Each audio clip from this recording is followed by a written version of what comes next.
Good morning to everybody. Buongiorno a tutti. I see that I'm the only lawyer here. This says very good things about you, which devote your academic life to much more interesting things than me. And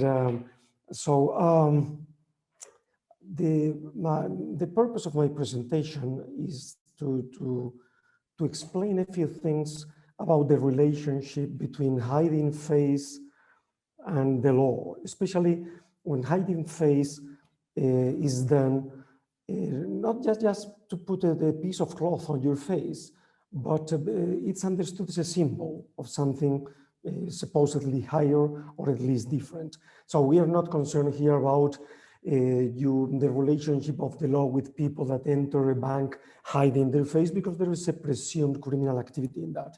It's rather the religious meaning of some particular ways of hiding your face. I must begin by two caveats. One is, well, you know, I'm not trying to solve anything here. You probably already know that we lawyers, we don't solve problems. We just identify them, and if necessary, when they're not enough, we create some problems. But I'm just putting on the table a few suggestions about what's going on in Europe specifically, and possible ways of dealing with a problem that is not being solved, that is becoming more and more serious with the passage of time. The second caveat is, I'm not going to do, as we say in Spanish, to try to sell honey to the honey makers. I mean, you know much more than I do about symbols, about signs, about meanings. Many of the things I will say probably looked very elementary to you, but believe me, these kind of things are very often absent in the legal debates about what to do with Islamic veils, female Islamic veils in Europe, which is after all the purpose of this. Now let's see if I'm able to manage. Something is getting wrong here. I think that something got blocked. Okay. Okay, now it's right. Symbols of the law, it means why the law is interested in symbols. And well, there are different reasons for that. But basically all of them have to do with the presumed purpose of a symbol, especially not only in personal symbols. It happens also on a different area, which I'm not going to deal with here, which is institutional symbols that you may find in public spaces or in the street or in other areas open to the public. We are concerned here specifically with personal symbols. There is very often a presumed purpose on those symbols, or at least a perceived meaning. And the law is interested in that in two different ways. Sometimes because the law or public policies, they want to promote or even idealize positive values, or sometimes just the opposite, because they want to undermine or go against symbols that represent the negative values or transmit negative messages. Here you have some examples of this. There is a Mexico flag. In Mexico, we don't have that in most European countries.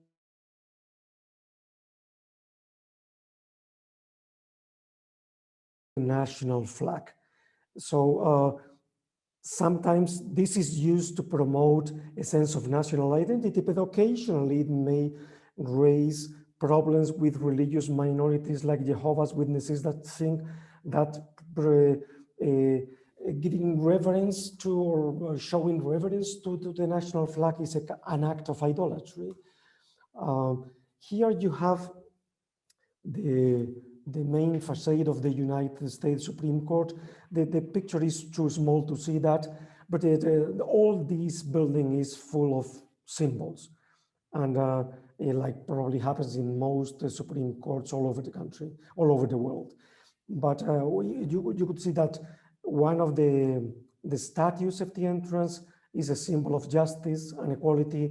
The other, with a sword, is a symbol of the authority and power that must always accompany the law, because it's necessary to keep the order that is necessary in a society. So these are understood as positive meanings, and the state tries to reinforce it. By contrast, you have this picture of the Ku Klux Klan burning cross, which may be definitely will be prohibited in European countries. In the US is unclear. This would be prohibited in probably everywhere in the world. This is swastika, because this is understood as transmitting a negative value, a negative message, and then we have to cut it off. This is an image of a very controversial issue that we had in Spain a couple of years ago, which is the removal of all Franco, the dictator, statues across the country. So this is what the law, when the law puts its hands on something, is in order to promote values that are supposed to be represented by the symbol, or to do the opposite. And but you know, symbols, you know it much better than me, symbols are tricky. And this is because when you try to face how the law should face symbols, personal symbols, the perceived meanings may be very diverse, and very often they are unpredictable. And this variety and unpredictability of the meaning of the perceived meaning of symbols is due to different causes. There are cultural reasons, there are personal reasons, psychological reasons, social reasons, there are diverse sensibilities. For instance, when Massimo mentioned this, well, to say gypsy today is politically incorrect. Well, it depends. In Spain, we have the equivalent to gypsy is gitano in Spanish. We have a foundation run by Roma people, which is called Fundación Secretariado Gitano. They use the word, they are proud to use the word. Instead, if you go to the English version of the same web page, you will see that the word gypsy is never used. So because the English cultural context is totally different to the Spanish cultural context. So the perceived meaning of a word, which is essentially the same word, varies totally and moves to different attitudes when running an institution. And here, let me just show you two personal recent anecdotes. Well, one is not so recent. This is a very recent one. I don't know whether you are familiar with this, where you can see in this representation. I'm absent for a few months from my home, and I have a person that takes care of my mail. And so she tells me what's going on, what I have received, etc. And a few days ago, she was telling me, well, you have received an envelope. There is no clear sender, but I saw the draw of an avioncito, she told me, like a little airplane. I would never have imagined that this is a little airplane. Actually, this is the logo of a very well-known banking company in Spain.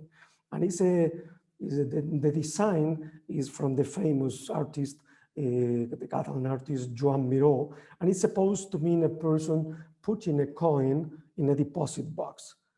But my lady at my home saw a little airplane in that. And it's exactly the same thing.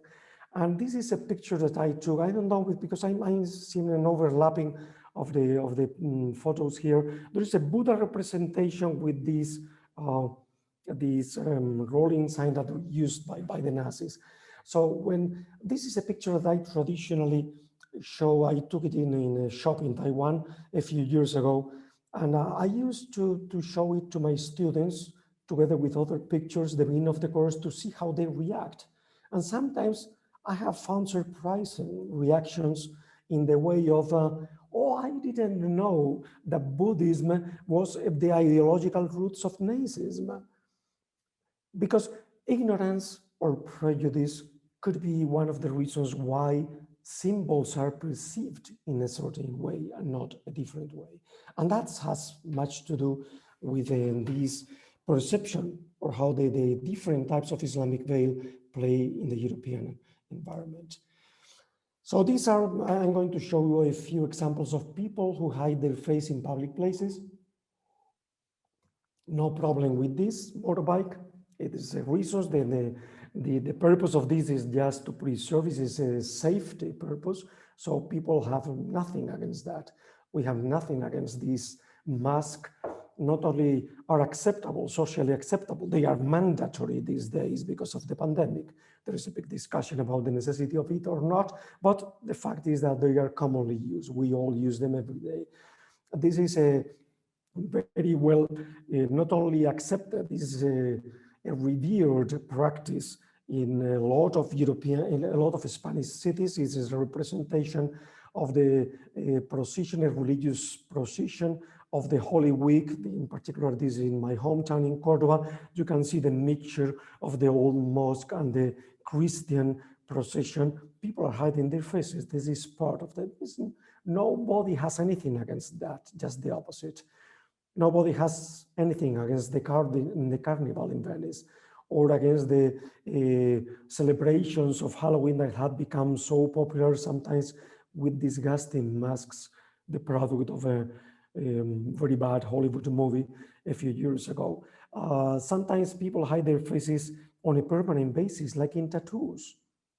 And you may like or dislike tattoos, but the law normally doesn't go against people with tattoos. Even sometimes socially they are looked at with diffidence, with disgust.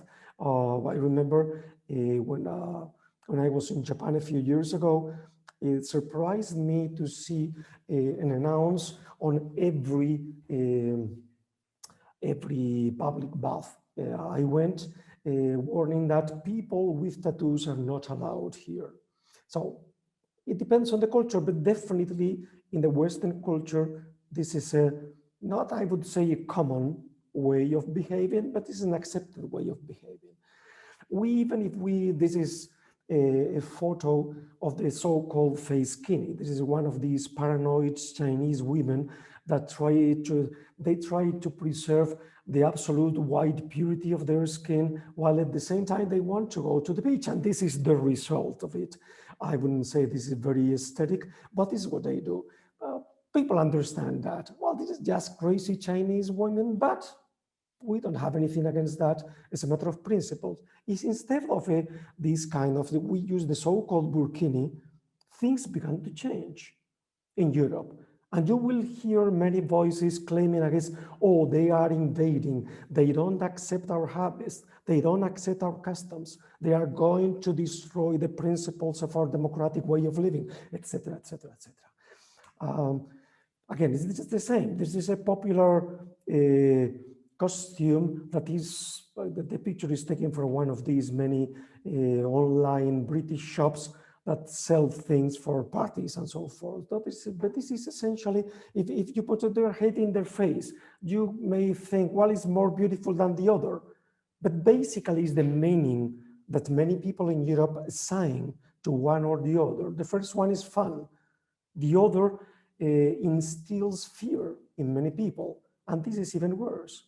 And some people even have a lot of prejudice against the hijab, which is not hiding your face. You're hiding parts of your head, specifically your neck and your hair, but leaving visible the oval of your face. And this is because of a religious or moral practice, which is popular in many Muslim women. So people tend to assign the meaning of that, and they will have a lot of negative reaction against that. Instead, if people hide the same part of their heads, like Mother Teresa of Calcutta with this, people will accept that. This is a popular phase in many European countries. And most people won't have anything against this. It's not just a matter of being female or being religious, because when we see this way of modifying your head because of religious reasons, these are accepted practices, like those. These are the 6. Not even if you pay attention to these apparent swords that are called kirpan, which is one of the 7 symbols of the 6th faith, like the turban. And people accept that because normally they are in a more reduced size, but people accept that because they understand that Sikhs are not violent people unless you are Prime Minister Indira Gandhi in India and you happened to desecrate the main Sikh temple before and then you are killed with a machine gun. But normally Sikhs are not violent people. They are just peaceful people and they don't use that as a weapon. So this is accepted. And in Canada, they have so much respect that the Mountain Police of Canada, they created a particular exceptions and they allowed Sikh people to use the turban instead of the Stetson hat. So what makes hiding your face legally acceptable? This it depends on a number of factors. Basically, when the law accepts your symbol or your way of hiding your face, when the presumed purpose or the perceived meaning of situation, it's acceptable. Health, safety.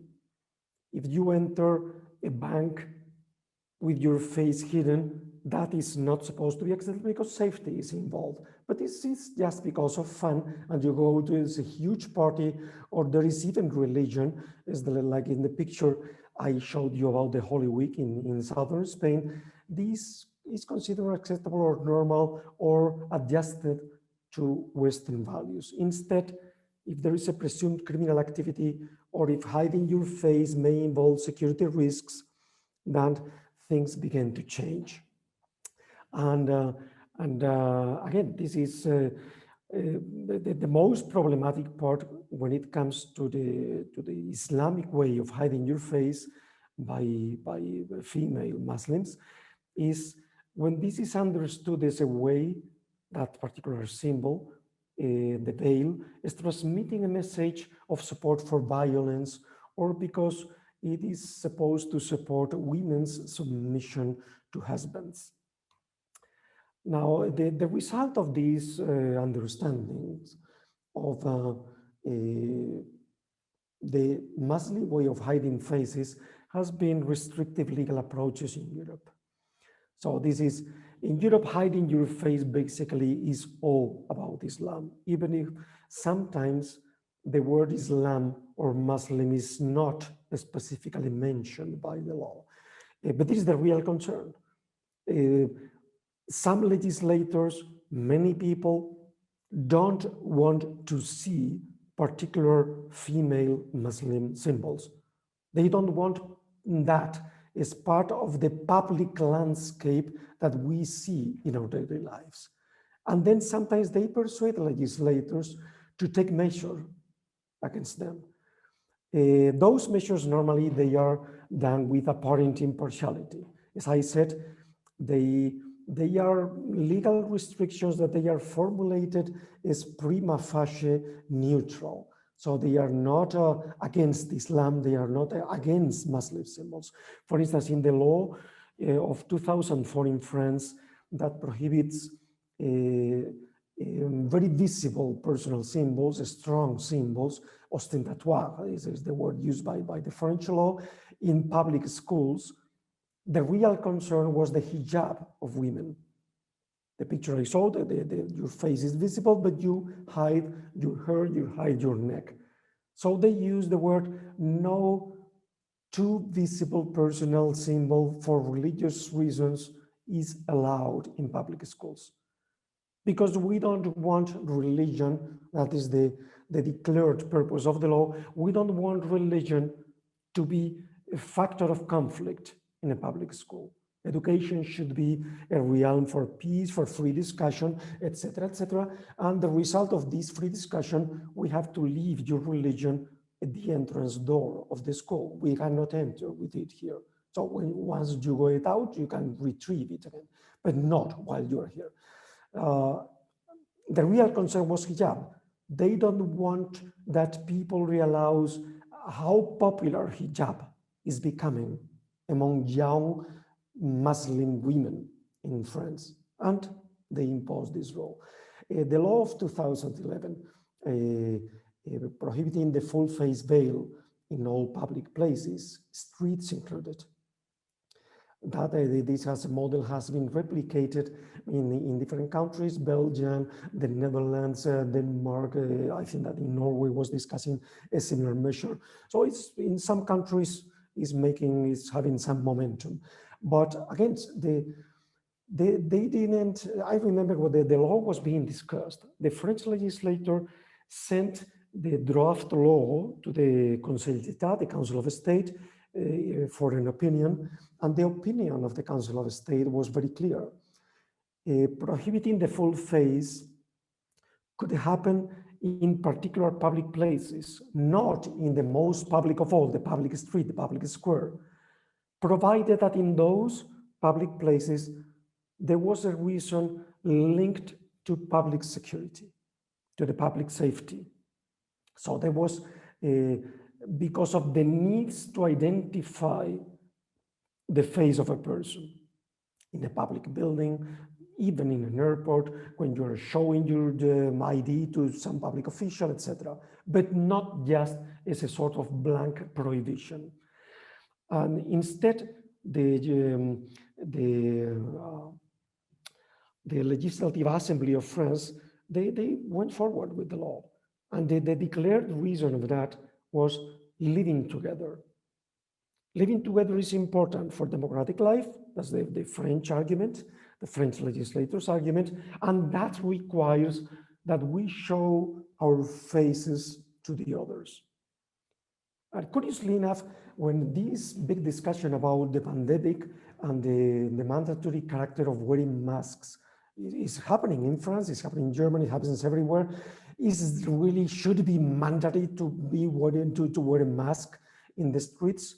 The argument of living together and revealing our face to the other has not appeared at all, which means it's not actually very important. It sounded more of a pretext than of a real argument when passing the law. The real thing is we don't want women wearing burqas or niqabs in the public streets in France. We don't want, because we associate that, the meaning that we unequivocally associate with those garments is support for submission of women to the males and possibly support for radical or violent Islam. What in the contemporary or Macron French terminology has become the political Islam. The worrying thing of all those arguments, those restrictive legal approaches, is that those laws have almost always justified and protected by the European Court of Human Rights in Strasbourg, which has helped extending similar laws to other European countries. So the thing is not that my view is that the Strasbourg Court has not gone sufficiently deep into these issues, and only occasionally has declared that to prohibit a woman from wearing a particular garment that reveals their Muslim appartenance would be against Article 9 of the European Convention. That is the article that protects freedom of thought, conscience, and religion. Well, but that's a specific legal discussion. So these are some specific issues that used to be considered when discussing the full face veil and the law in Europe. I'm going to be going a little faster because I'm running out of time. And just, I'm being almost telegraphic here. For me, the key point when discussing those issues is, let's not pretend that a complicated subject like this, a complicated subject, is simple. Because very often the French way of dealing with the Muslim veil is black and white. This is acceptable, this is unacceptable. We think this is unacceptable, we are the state, this is the living together, or religion out of the education, etc., etc. This is far from simple.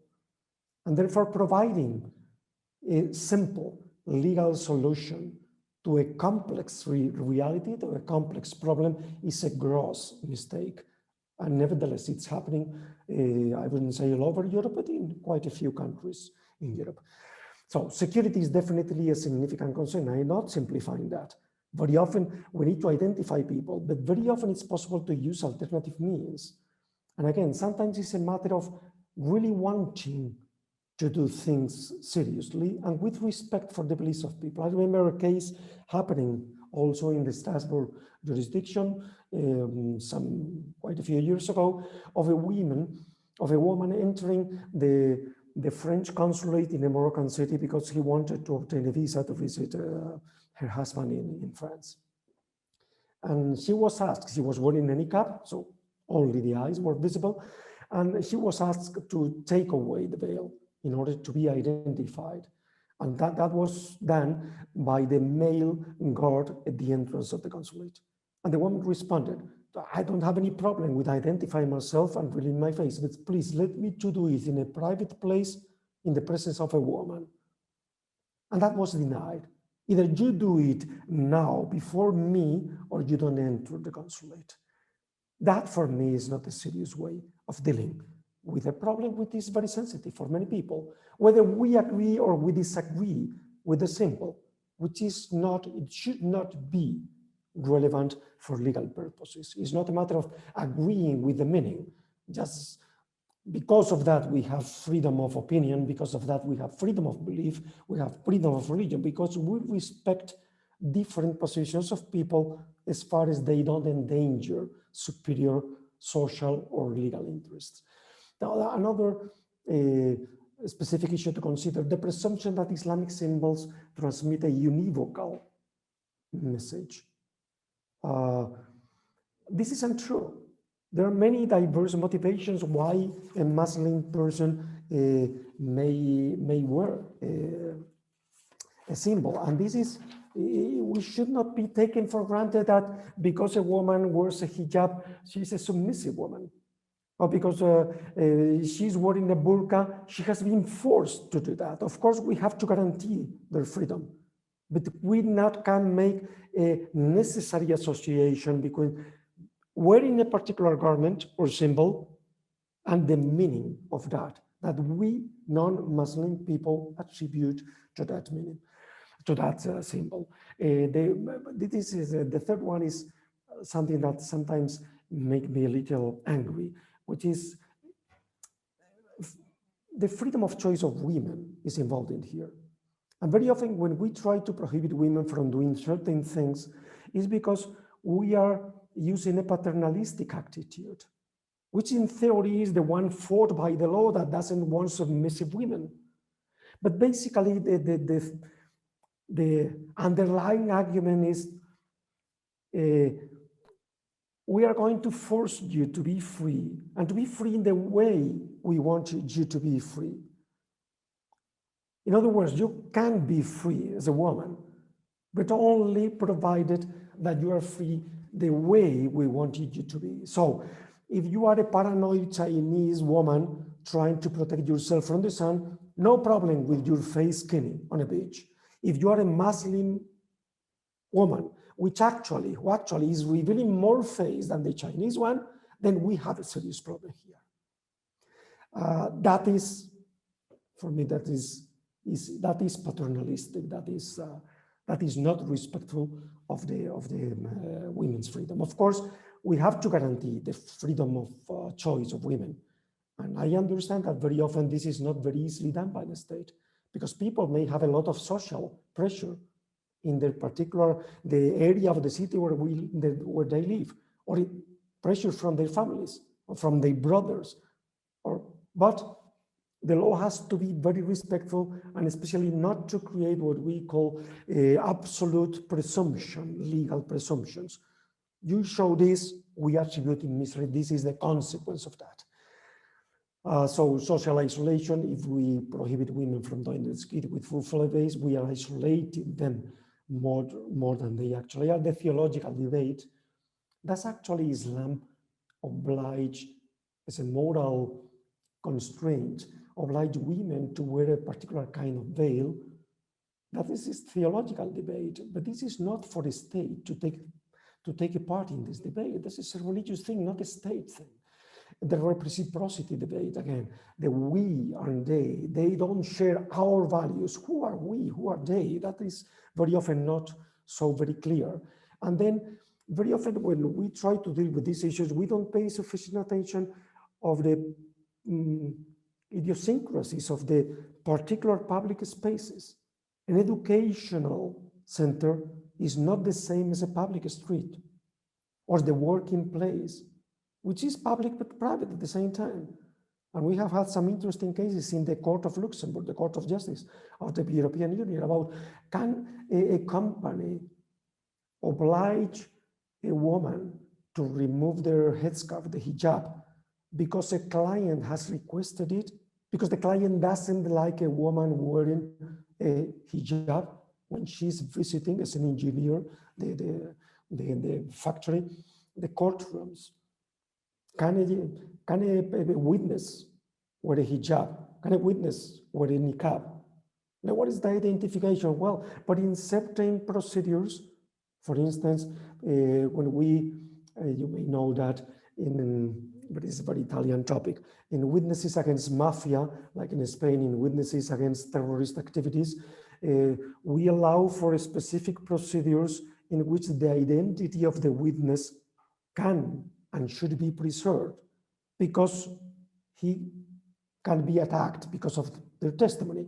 So this is, we should study each case according to its specific circumstances. So these are some, I know not dealing with this, but these are some of the main background things we have here, which is we really want to create culturally and ethically diverse societies.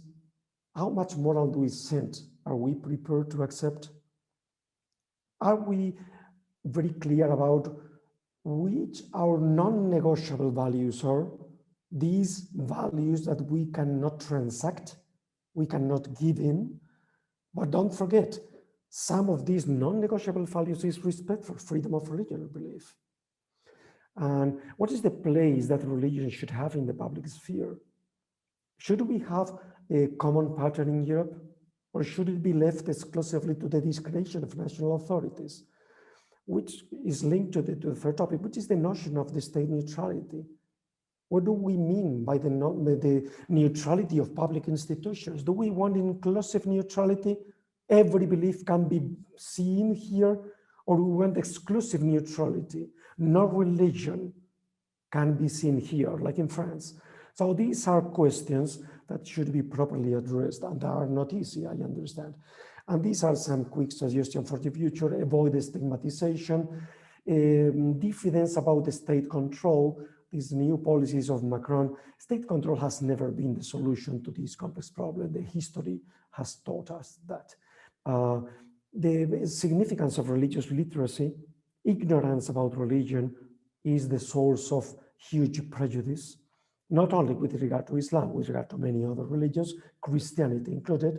To look behind the veil, let's put the focus in what the veil may represent in practice.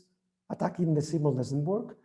The significance to promote open societies. And finally, let's try not to create this dichotomy, this division, this divide between Muslims and the European society, because Muslims are part of the European society and an increasing part of the European society. So all these problems that we may have, and actually we have, of this terrorism or violence exercised falsely, but exercised in the name of Islam, is a problem that cannot be addressed exclusively with the state force or with the state violence. We must engage the intellectual, the Muslim intellectuals and Muslim leaders in these solutions. They should be part of the solution and not part, as we see, but just part of the problem. So thank you for your time, and sorry about going over my time.